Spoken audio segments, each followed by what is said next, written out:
I'm here with civil rights activist Reverend Al Sharpton. Welcome to the show, Reverend, and thank you so much for being here with us today. Thank you for having me.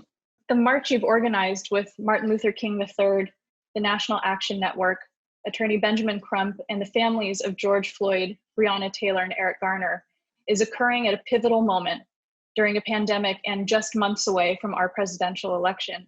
Can you speak about the urgency of this march and what you and the organizers feel you must achieve? The urgency is that when we were going to do the eulogy at George Floyd's funeral, I had talked to Martin a couple of days before, and I said to Martin that I think the time has come for us to go back to Washington.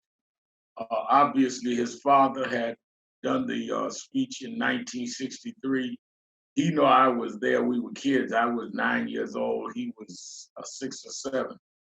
But we have done commemorations since then. 2013, he and I co-convened the big 50th month. And I said, even though this is an off year, what is going on with the country in two areas: voting, in terms of voting rights, with the Supreme Court having taken out Section 4, which was the map. And both Martin and I sat together during the oral arguments in the court that day. And what has happened with these, one right after another, cases of police brutality. We need to go back to Washington. And he says, all right, Al, you and Nan put it together. I'll co-chair it with you.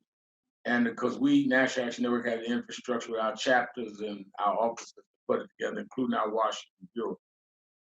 When I got up to do the eulogy and started feeling the energy of the crowd, I announced it. And he teased me later saying, I didn't know you were going to announce it today. But I announced it. But right away, the National Urban League, Legal Defense Fund, NAACP, and others joined on board. So it came out of a sense of, I don't think many Americans and people around the world understand. George Floyd, Ahmaud Arbery, a black man jogging in Georgia, Breonna Taylor, all happened within 3 weeks. So it's like boom, boom, boom. I've been fighting these cases, both racial cases and police brutality cases, for decades. But never did we have such high profile things happen that close together. And that is what I think, given the pandemic, and given that everyone was under shutdown in most of the country, and there was no sports, so there was no distraction, the whole country was focused in on the news. People were watching the news that don't ordinarily watch the news because they wanted to find out, when can I go back outside? And they're watching this tape of George Floyd with 8 minutes, 46 seconds. That's why in my eulogy, I told everybody, stand up wherever you are, stand up for 8 minutes and 46 seconds silent. And I can't tell you the amount of people that have said to me, wherever I've been, that I didn't really get it till you did that, because I stood up at home. They're watching me on TV. And after 2 minutes, I couldn't stand still anymore. How can you keep your knee pressed on a guy that long unless there's some real hatred there or venom there? I told Martin, I said, I don't know that the reason I went ahead and announced it, even though we had just preliminary talks, is I don't know if we'll get this moment again where the country's focused on this unfairness. We've always had some support, even some interracial support, but I don't know if this is a moment. And one thing I learned from Martin's mother, who, because of Martin, I got to work with closely, and other mentors. I was too young to know Dr. King, and I'm like a generation or almost generation, Martin and I, behind John Lewis and Jesse Jackson and them. What I learned from them is you got to seize the moment. And this was a moment to do two things. One, get the George Floyd Policing and Justice Act through the Senate.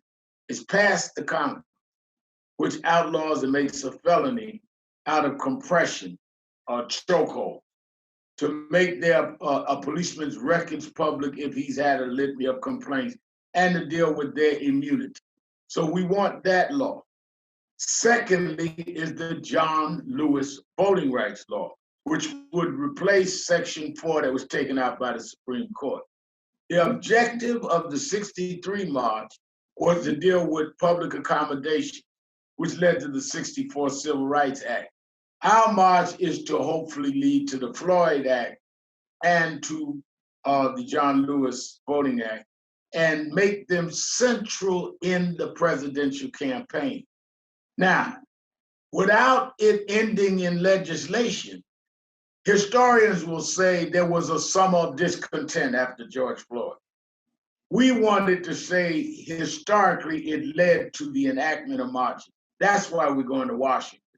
That's why we're bringing the families of all of these victims, bringing Breonna's family, bringing Ahmaud's family, bringing Rashad Brooks' family, all of them, about 17 to 18 families, all the way back to Eric Garner's family and Trayvon Martin's family is coming.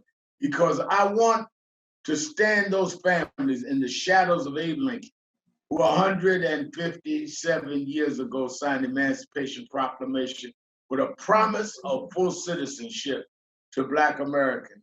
100 years later, Dr. King stood on those steps saying that you promised. That's why they didn't go to Jefferson's Memorial or the Washington Monument. They went to where the promise was made, Lincoln, and said, you promised, and the promise has not been fulfilled. We want to come 57 years later saying the promise is still not fulfilled. Yes, we got a Black president. Part of the promise has come true, but now they're trying to erode our right to vote, and we have an issue of policing. So we're doing that. Now, we had no idea that we'd still be in a pandemic. So we've told some of the people coming that are in hotspot areas, march in your area.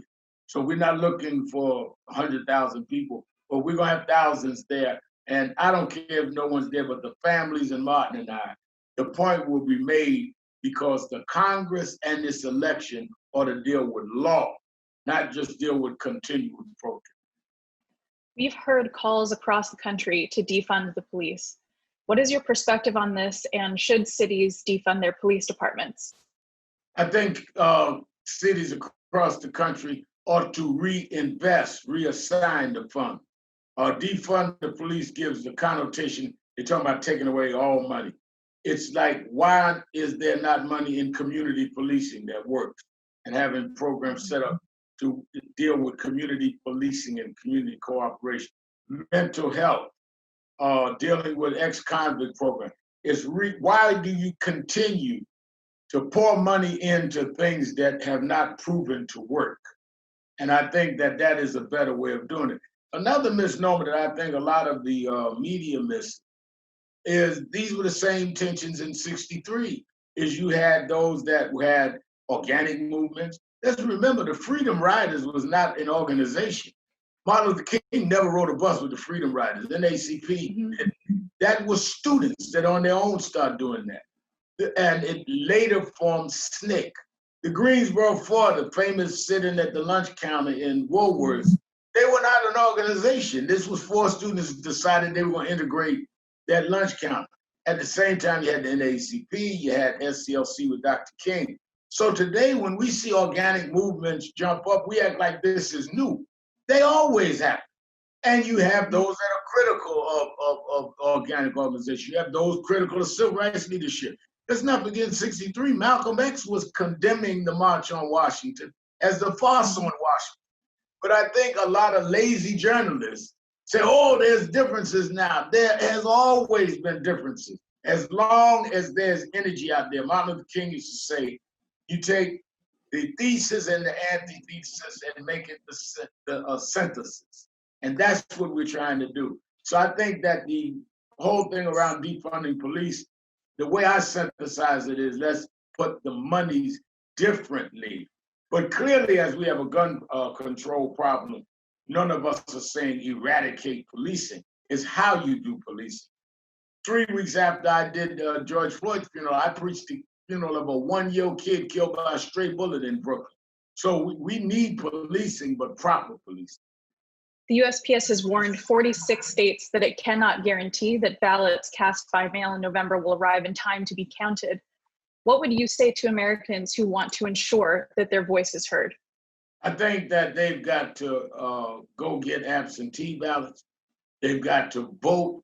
One of the things I'm going to outline in my address at the march is we need tens of thousands of volunteers to be at the polling sites to help make sure people vote, to go get beverages if people have long lines and you can't, you get faint if it's in a hot area, to have chairs there for seniors. We have to do everything we can to make sure people vote in November. And even then, I expect from this president, there's going to be some challenges and there's going to be some issues, but we need to eradicate them more. I want us to walk out of Washington because we'll be online and all of that.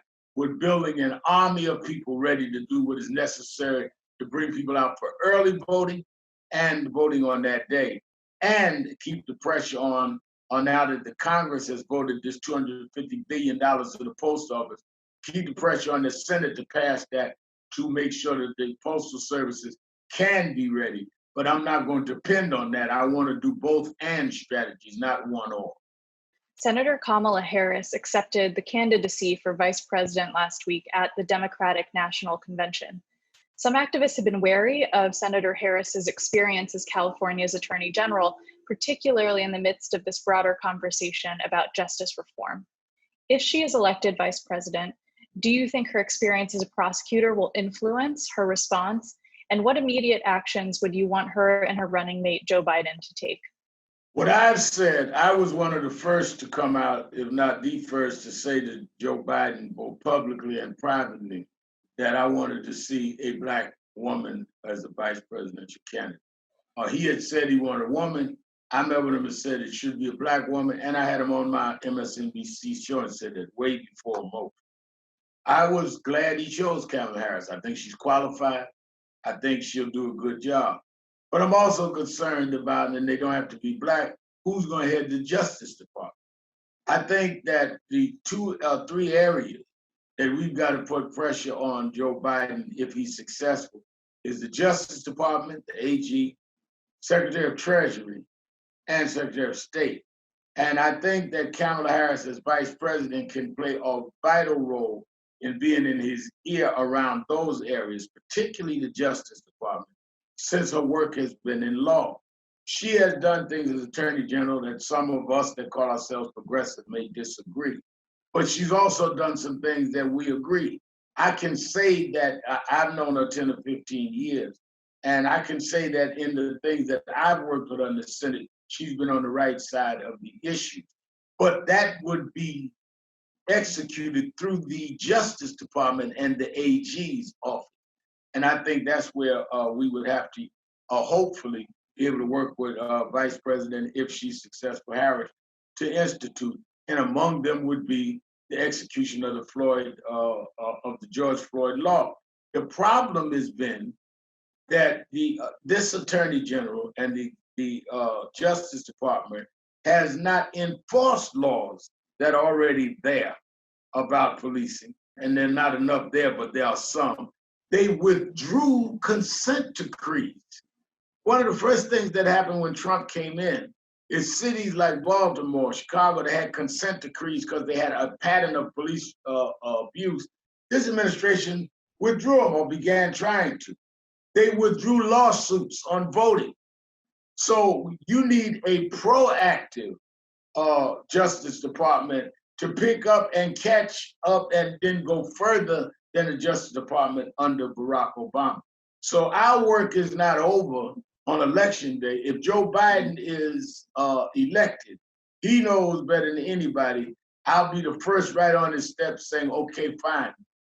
Glad we got rid of the other guy, but here's what we need done. Who we doing here, who we doing there, which is why even in the Obama administration, I had, as well reported, access to the administration, but I never took a job, never wanted an assignment, didn't want to be an envoy nowhere, asked friends in the administration.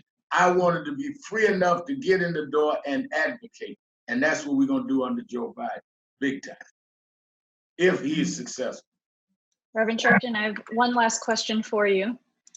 You toured with the Queen of the Gospel, Mahalia Jackson, and her music and her voice defined and supported in so many ways the civil rights movement. Can you tell us, as we close today, if there is a song you've turned to in these times for strength or inspiration?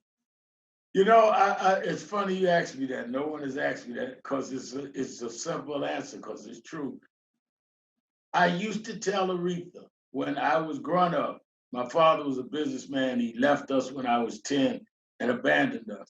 And not many years later, my mother used to play her gospel album. She made only one gospel album called Amazing Grace. And that song, Amazing Grace, written by a slave trader in the 1800s, but it was a historic song. Nobody sang it like Aretha. And I would come in my mother's kitchen, and she'd be with tears in eyes, scraping together a little food because we were on welfare after Daddy left. Hearing Aretha sing Amazing Grace. And on my way to preach George Floyd's funeral, I took out my iPad and listened to Aretha singing Amazing Grace. And it was that song that helped me say, you know what? All of us have had that knee on our neck. And I just extemporaneously said that in the eulogy. But that was inspired by Aretha. If I'm looking for, because I'm not a manuscript speaker, if I'm looking for a vibe, I go to Amazing Grace by Aretha Franklin. Well, Reverend Sharpton, thank you so much for your time today and for your work. Thank you. And Ashley, back to you.